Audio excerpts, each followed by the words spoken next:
Hi, it's Christina with the Sisyphean Journal. We are still chugging along through line 5. We're still in chapter 1 when we're looking at abortion injuries and deaths.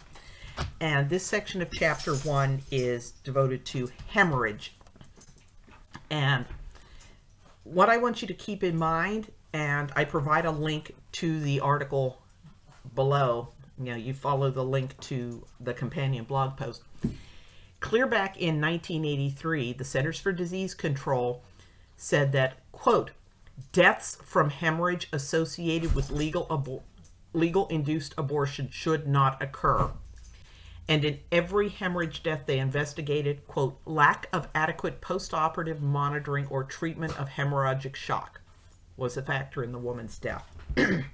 So keep that in mind. The Centers for Disease Control, who are just about the most abortion-friendly people on the face of the earth, said that this shouldn't happen. So I'm going to go through the deaths that I've covered. And again, you follow the link below. I'll take you to the companion post and you can follow links to the stories. A 21-year-old Twyla Coulter traveled from her home in Colorado to a California hospital for safe legal abortion in November of 1972. After her abortion, her blood pressure plummeted. She went cyanotic, was bleeding from IV sites and her vagina. She was transferred to a regular hospital rather than abortion hospital. And staff there found her comatose and still hemorrhaging. They performed a D&C to remove retained tissue and repaired injuries to her uterus, then transferred her to the intensive care unit where she died the morning of November 15th. Then I've talked before about civil rights activist Theodore Roosevelt Mason Howard, who he did a lot of good in the community, and he opened Friendship Medical Clinic in Chicago, intending for it to be a free clinic for poor people. It turned into an abortion mill.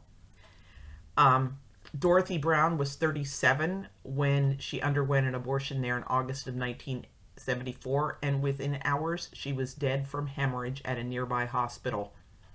Julia Rogers and Evelyn Dudley also died from botched abortions at that clinic. Then in May of 1976, 29-year-old Maria Gomez went to Atlantic Family Medical Clinic in Los Angeles County, and within an hour and a half she had bled to death.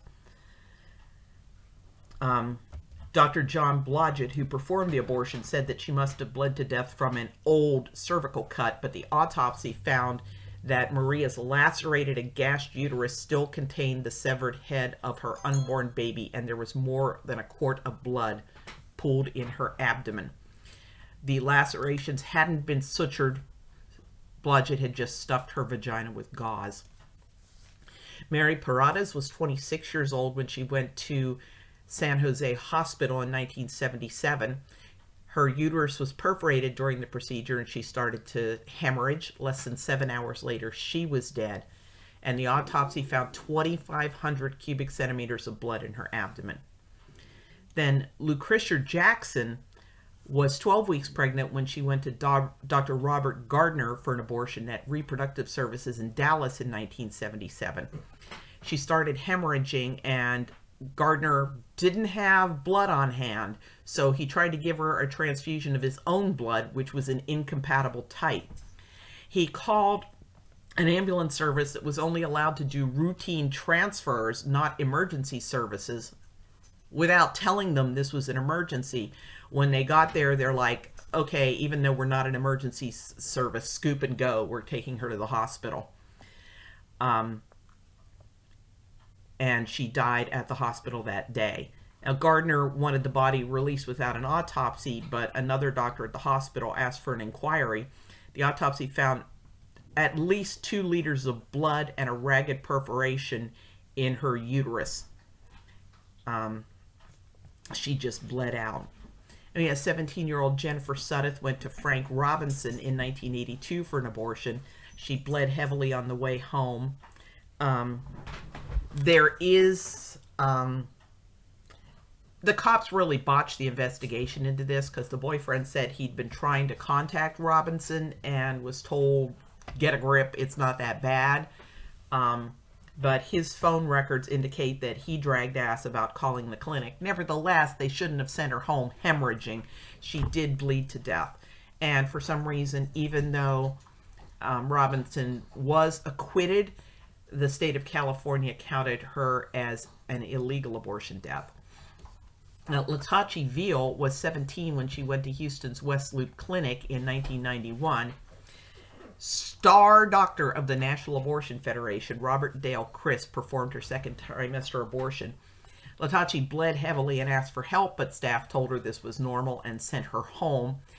That evening, she stopped breathing, and her sister performed CPR while her brother-in-law called for an ambulance, and she was pronounced dead on arrival from hemorrhage at the emergency room.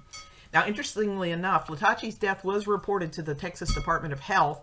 Chris discussed it at a National Abortion Federation event that was attended by two key abortion surveillance staff at the Centers for Disease Control, and there was brouhaha in multiple newspapers because both in Texas this was a big deal, and in Chris' home state of Missouri, where he'd performed a fatal abortion a couple years earlier, there was news coverage left and right.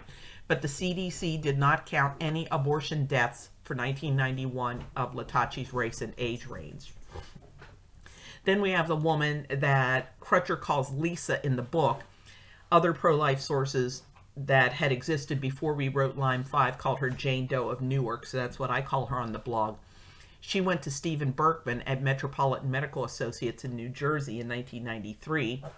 She felt dizzy in recovery. Berkman examined her, noted that she had a perforated uterus, and sent her to the hospital by ambulance, but she died during surgery about 4 hours later. Then we have a Honduran immigrant named Guadalupe Negron. She went to Women's Medical Center in Queens, which was supposedly a safe, legal, licensed abortion clinic. She didn't even know the name of her doctor.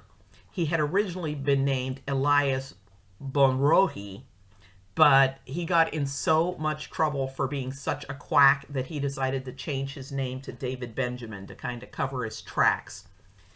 What followed was an absolute nightmare scenario, with Guadalupe slashed up internally and left naked and bleeding on a gurney, while the staff made amateurish attempts to revive her. The medics later said she'd have drowned in her own fluids if she hadn't bled to death first. And Dr. Benjamin's wife is screaming hysterically and getting in the way. Although Guadalupe was essentially dead on the spot, medics did transport her to a hospital where doctors tried to save her life but were unable to. In trying to extract her 20-week fetus, he hadn't properly dilated her cervix. She hemorrhaged and went into shock, and authorities discovered that Benjamin hadn't even examined her before starting the abortion. His treatment of Guadalupe was so appalling that he was convicted of murder. And then we have Pamela Colson. She was 31 years old when friends drove her to Women's Medical Services, which was a National Abortion Federation member clinic in Pennsylvania, in Pensacola, Florida. This was June 25th of 1994. Dr. William Philip Keene did the abortion, then they discharged Pamela. On the drive home, she lost consciousness, so her friends pulled over into a parking lot. Passers-by performed CPR while her friends called 911. Surgeons at the hospital did an emergency hysterectomy to save her life, but she bled to death in spite of their best efforts. Then we have 4 cases where I need original source documents. Claudia, who went to the same clinic where Robert Gardner performed the abortion that killed Lucretia Jackson, Gardner tore both her uterus and her uterine artery. And an investigation revealed that the clinic was letting counselors with no medical training give medical advice and perform medical procedures. There was no adequate emergency equipment on hand. And Gardner himself testified against the clinic, saying they ran an assembly line operation. And he admitted using black tarnished surgical instruments and switched sterile gloves between procedures, but never scrubbed down. Then we have Melissa, who was 22 when she underwent an abortion in 1983. She was discharged from the clinic on September 9th, but she was bleeding, so she went to Planned Parenthood, where another doctor performed a procedure to empty her uterus, but She was still bleeding when she went back to the first doctor, who examined her and told her to increase her activity. The next day she went to a hospital profusely bleeding. Rowe went there and performed a D&C and noted blood was squirting within the cervical canal. He located the perforations and sutured them and sent Melissa home, but 2 days later she was rushed back to the hospital, hemorrhaging once again. Rowe packed her uterus with gauze, but this didn't stop the bleeding, and she finally went to another hospital where they performed a total hysterectomy to save her life. Then we had Linda, who went to an abortion clinic in 1986. Her doctor and several others were discussing how far advanced her pregnancy was until one of them finally announced, "We'll say 13 weeks," and everybody agreed. The doctor performed a suction abortion and left the room. Staff led Linda to a waiting room, and then she was discharged. A couple days later, her abdomen was distended and sore. She called her sister, who came over. Linda started to hemorrhage and discharged large clots of blood and tissue, so her sister called an ambulance. Paramedics took Linda to a hospital where doctors performed a D&C to remove the retained fetal tissue that was causing the bleeding. Linda said that when she called the clinic to report this complication, an employee told her, "Well, you wanted to kill the baby and it's dead now, so what's the problem?" And then when we wrote up the case of Latachi Vial, Mark included a 17-year-old patient who he didn't give a pseudonym to. She also underwent an abortion performed by Chris at West Loop Clinic. And when her mother walked back to the procedure room, she found her daughter with a pan of blood between her legs. And this teen was hospitalized and needed a hysterectomy to save her life. So if you can follow the link below, again, you can find more information about these deaths. Plus, you can get the information about court documents. Perhaps you can get them and send them to abortiondocs.org where they can post them, and let me know so that I can include the links to those documents.